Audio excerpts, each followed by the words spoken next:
June, boss, kung mapapatunayan na adikto si BBM, agad-agad kaya papalit si VP Sara or mag-a-appeal pa siya? Ah, kinakailangan 'pag kinakailangan niya na mag-resign, gano'n. Saka walang testigo, pati convicted na pulis pinatestigo kanina sa Congress. Nakita ko rin, yung mga excerpt. Ang sinasabi ko lang, 'pag mga testigo po yung narinig niya lang, yung akala ko naman, may kumbaga ano raw, pasabog daw, eh. Eh, di tanungin niyo yung mga yung mula ro'n sa mga kung kanino niya narinig kasi narinig niya lang, eh. 'Di ba, tanungin nila kung, sino yung nagsabi sa kanya. Ang problema niya ganito, yung kay Lapid 'di ba ganyan, yung mga ano, huhulihin na lang na namamatay pa, hindi mo maintindihan. Ang dami na namatay sa hindi ba niyo po ang dami na namatay sa ano ni Lapid, sa mga suspect. Tanong ko lang, nasaan po yung nagkakagulo na yung mga pilang ang gulo-gulo ng pila dahil, gustong-gusto nilang magkaroon ng ayuda, nagdagdag pa kayo ng ayuda, wala rin namang epekto yan, eh. 8%, 0.8, hindi pala 8%, 0.8% pa rin si Tambi. Mas marami kasi hindi nakakatanggap ng ayuda. Kung ako rin, 'no, kung ako nakatanggap, eto po, kung nakatanggap kayo ng ayuda kay Duterte, dapat makatanggap din kayo ngayon. Kasi 4 na doble na, eh.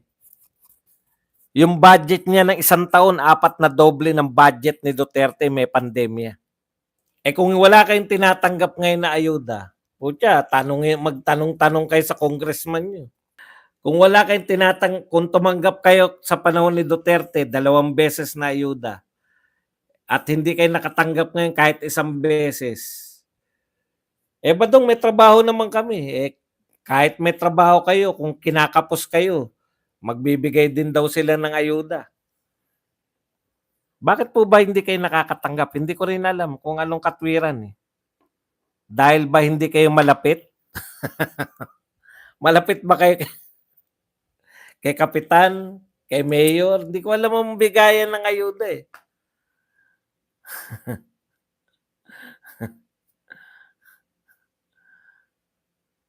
Putya, ang galing ng kuwenta nito ni Abraham, oh. Talaga ba 5,200 na yan sa lahat? Imagine ninyo, 'no? Ang laki niyan, kung 5 kayo, 25,000 dapat. Lahat yan, lahat, pati mga sanggol yan, nakuwenta mo, pati mga sanggol?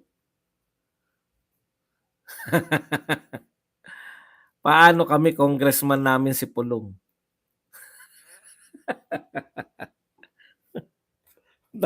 Mahirap lutasin. Hindi ko kayang sagutin. Yung mga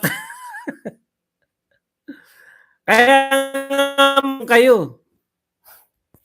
Pero biro po, hindi po ako nagbibiro. Ang budget po ng ayuda ngayon, 600 billion. Nung panahon po ni Duterte, ang budget po na ayuda, 2 beses kayo na ayudahan.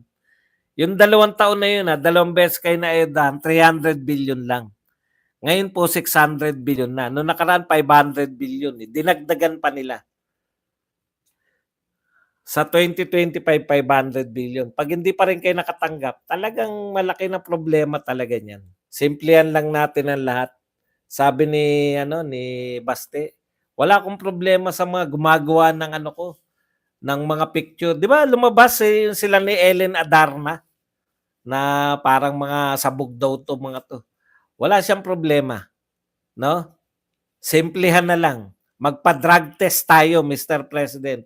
Sama mo yung mga anak mo. O 'di ba lutas? Kung nagbibintang kayo, Willing akong subject yung sarili ko sa drug testing. O ano kayo ngayon, yung nagbibintang kay Basti.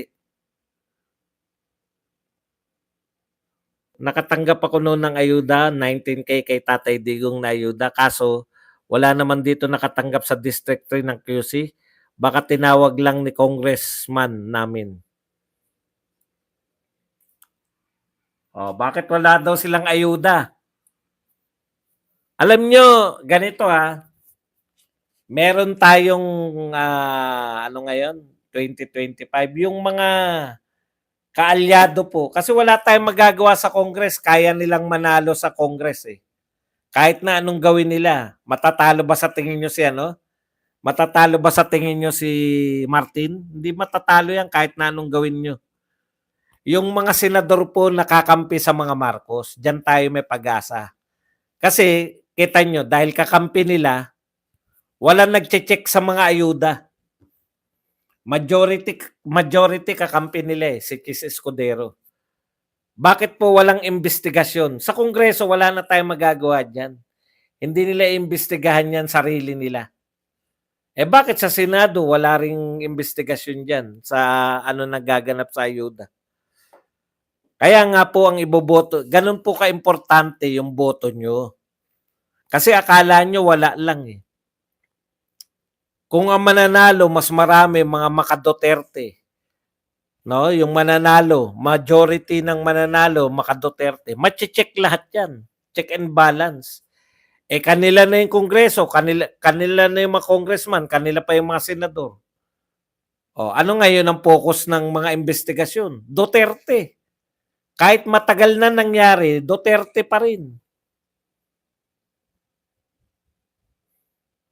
I support House Bill 10744 ni Congressman Pulong.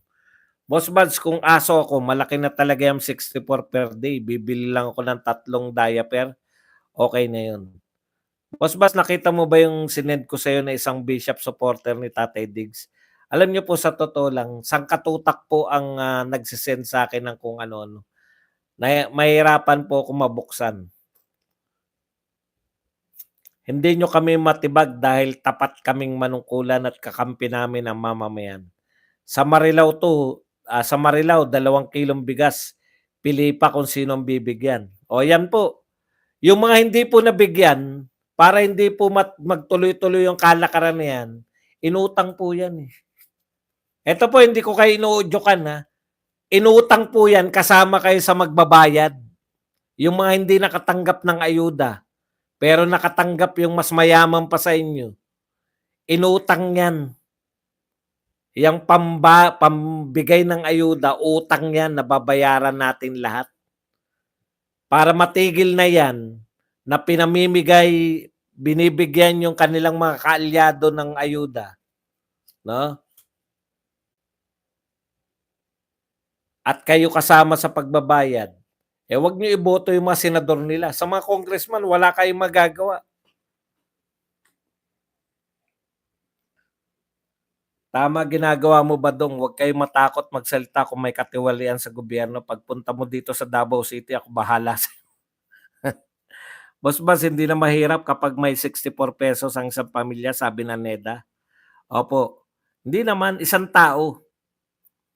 Silang nasa Congress, paking ng ayuda nila this year at mas malaki for 2025. Kahit 5 wala ko natanggap o nabalitaan sa ayuda ng gobyerno. Boss Buds, exempted po ba si Senator Bato sa hair follicle? Meron naman pong ibang hair sa ibang parte ng ano. Kabadong, pwede bang i-abolish ang mga party list? Batas po yan eh. Kinakailangan din ng batas niyan. Tsaka nasa konstitusyon yata yan, mahihirapan tayo dyan. Pag naka 64 a day sa food, hindi ka na pala mahirap, Kuya Badong. Correct. Kaya marami nang hindi mahirap. 2.4 million ang deklaradong nakaahon sa hirap. Paano nakapag-hearing si Castro ay convicted ng lower court? Yan ang dapat gawing batas. Yung mga convicted, tanggalin na. Kasi pag mababa kang tao ng gobyerno, pag convicted ka, tanggal ka na eh. Paano ako, halimbawa ako nakakakain ako minsan diyan sa mga restaurant dito sa BGC, nakakakain ako, eh, 'di ba? Paano 'yan? Kung libo ginagastos ko ng isang kain. Hindi, eh, minsan-minsan lang 'yun. Mas maniniwala pa ako sa survey kaysa data ng PSA at NEDA, malala pagka manipula. Eh, kasi sa survey tinatanong, "Mahirap ka ba?" "Opo." Sa survey dumadami mahirap, eh. Sa PSA at NEDA umuunti mahirap, puta kalokohan. Paano ba naging tropa ni Speaker Charap Buhay? Eh, di mag-congressman ka muna, munyaman ka na boss buds.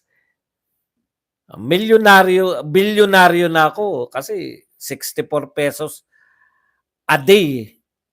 Eh, kung isang kain mo, napasarap ang kain mo, minsan-minsan siguro mga once a month nadadalaw ako ng mga anak ko rito, eh, nakakakain tayo ng steak. Kada kain ko po mag-isa 95 may sabaw 'yun, 21 tubig lang 'yun. Ako nga tipid na, eh. 40 yung ano rito, eh, sa may karenderyang kinakainan ko, 40. Yung kahit anong karne, 40, ₱10 kanin, isa't kalahati 15, di 55. Soft drinks ka, ubos na sa isang kainan 'yun. Tipid na tipid pa ako nun. Boss buds, pagkakain ako more than ₱64, do I have the right to shout that I'm rich? Of course. Kita niyo nagagawa ng deklarasyon na tayo mayaman na 'no, Inglesero na tayo bigla. Hindi 40 talaga, 40 talaga tipid ako, eh. Akala niyo ba hanggang 40 lang ako, kaya nagluluto na lang ako kasi yung 40 na yun, talagang hindi